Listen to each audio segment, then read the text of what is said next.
my name is Leah Clark, and I am debunking myths for theories of teaching and learning. Throughout this past week, I've been studying effective translation of ideas in the classroom. I've chosen to dig deeper into the understanding of neuroscience in education. Human neuroscience sheds light on cognitive and social behavior and on how such mechanisms become altered in brain disorders. Medical conditions such as dyslexia, ADHD, autism, sensory impairment, and other conditions constitute challenges in the classroom. And it is my hope that through the understanding of the brain, educators can be empowered to assist students with these challenges. The investigation of human learning and its development opens the possibility for the enhancement and ideally the reform of educational theory and practice. Our increasing understanding of how we learn and the application of this knowledge in educational settings can improve our students' learning outcomes. Thus, the potential of neuroscience in an educational setting is offering our children exciting opportunities for growth and potential.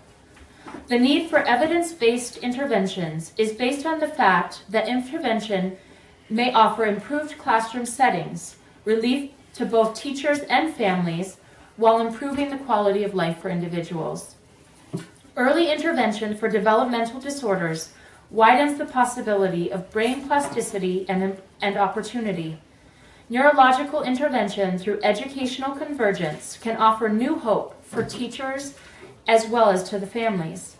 While the deconstruction of neuromyths in education is a priority, it is also important to consider what long-standing learner specialists have as tried and true methods. As an educator, it is important to find what works best for you as a learner and implement those techniques that are manageable. We can research methods that bridge the gap between brain sciences and education using methods that feel natural and comfortable while challenging our own models of learning. Okay. I can't do it anymore. I need to go outside and play. I'm bored. I can't do it. Okay. So we're going to take a break in our traditional lecture style learning. We're going to experiment with what Carrie had said, where we need to take a break on the good habits of what's considered to be finding a specific place, a specific time to do our studying, and we're going to go outside. We're going to let the kids space out to have time for a break. We're going to look at the upside of distraction of what happens when we walk away and allow what we've been working on to take place in an outside setting.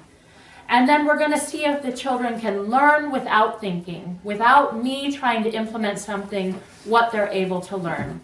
So we're going to transition to experiential learning outside, and we're going to pause here for a minute to transition. Okay. So Ayla, we were studying inside measurements.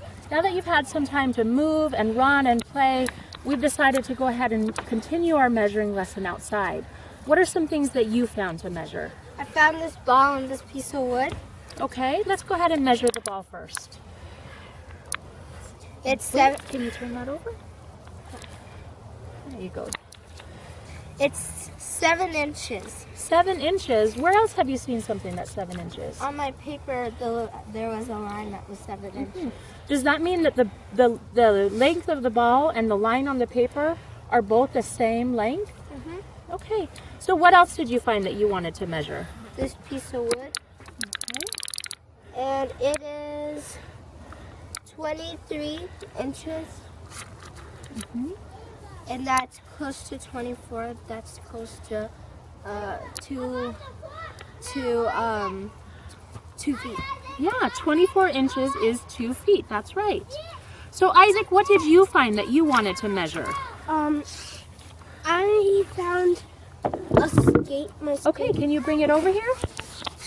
Yeah, I found my skateboard. All right, come on over here and measure it with me. All right, let's turn this over.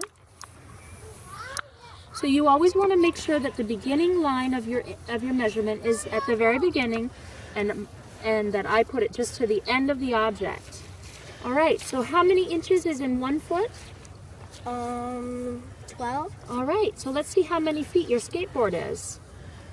1, 2, And then it's not going to be another one, so it's 2 feet, and let's count how many inches. 1, 2, 3, 4, 5, 6, 7. So 2 feet, 7 inches is the total length of your skateboard.